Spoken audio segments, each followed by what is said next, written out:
Sniping is a core part of the Call of Duty formula, whether you like quick scoping on a small map or sitting back from a distance in ground war. It's fun. It's rewarding. Everyone who's played COD has spent at least some time holding a sniper rifle, even if you're not good with it like me. But what snipers have stuck with the community the most? Which ones have the biggest impact on the entire franchise? Well, today, it's update time. We're going to take a look at what I think today in 2023 are the 10 best Call of Duty snipers of all time. This list is going to look far different than ones we've done in the past. Keep in mind, we're looking at the guns today. We are not looking at the guns in pre-patch mode because otherwise the Infinite Warfare Proteus and the SPR would top the list with no question. This is going to be a list of what I think are the best sniper rifles in Call of Duty history in 2023. So you let me know where you agree or disagree as we go through the list, and we're going to kick it off with the Black Ops 4 Paladin. I think Black Ops 4 had a pretty sweet lineup of sniper rifles. You had the Koshka for the quickscopers, you had the Outlaw for the madmen, and you had the Paladin for everybody else. Even if you wanted to play aggressively. I mean, it was a heavy-duty rifle. It could get the job done if you were willing to put in the time. It was massive. It could deal enough damage to shoot down kill streaks with just a couple bullets and with the right attachments. On top of that, it was virtually always a one-shot kill above the waist. And yes, the fire rate was slower, but that rarely got you in trouble because if you hit your first shot, you were probably going to win the engagement. So there wasn't a lot of risk of your target killing you because you didn't have time to get a second shot off. It was a beast of a weapon. And even though some people insist the Locust was the best overall sniper in Black Ops 4, I think the Paladin had it slightly beat. Although, trust me, it was a very close call. If this was a top 11 instead of a top 10, the Locust would be kicking off the video. At number 9 today, the COD Ghost USR. I know, the game was controversial. I know a lot of people have been going back to it today and trying to convince everybody that it was an underrated gem, but that's not how COD history sees it. But one thing that people tend to agree upon is the sniping in the game was really good. It was top-notch, and the USR was that perfect encapsulation of that. It was featured with everything. Quick handling speeds, very generous one-shot kill range, both of which were made even better by the expansive perk system that COD Ghost allowed you to take. You could take tons of movement perks with you without the Specialist Strike package, although you could also take that with you into battle and just make yourself even more of a sniper super soldier. USR, basically the only sniper you ever saw online in COD Ghost. And if you took sniping seriously in that game, you probably have hundreds of hours with that. At number 8. The World at War PTRS-41. This has to be one of the most satisfying weapons ever. And it's also one of the best snipers I've ever used in a first-person shooter. Semi-auto tank rifle, rifle, virtually always a one-shot kill, and when you made contact with somebody, there was a good chance that one of their arms or legs would go flying off into the sunset. The PTRS was an excellent weapon because of its reliability on top of its awesome gore effects, and yes, people insisted on using rifles like the CAR or the Springfield.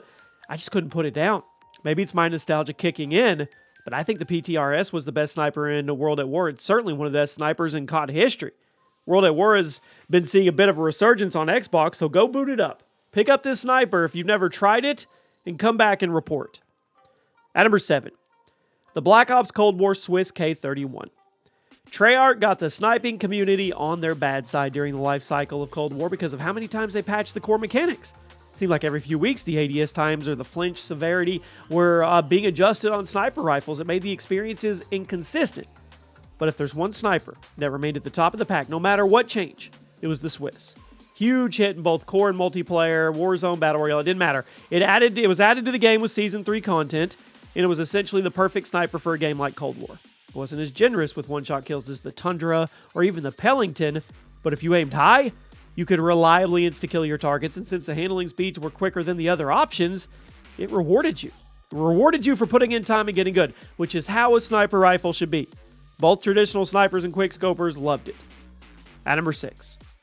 The Modern Warfare 3 MSR. Now, according to the leaks, we will be getting this sniper rifle back in the near future, which isn't too shocking because if Sledgehammer is leaning on the nostalgia factor, which they are, bringing the MSR is just a win.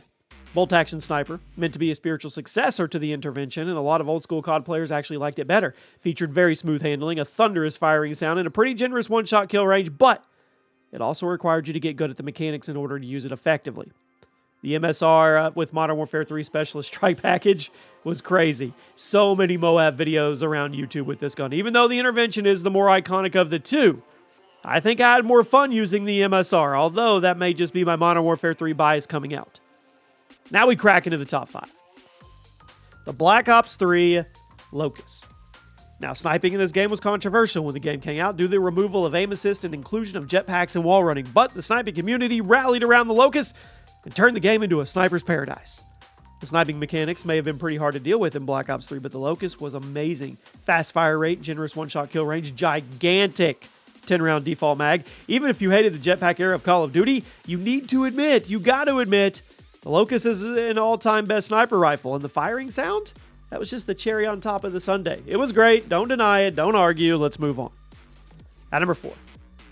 COD 4's M48-3. This is where quick scoping started. It was not Modern Warfare 2.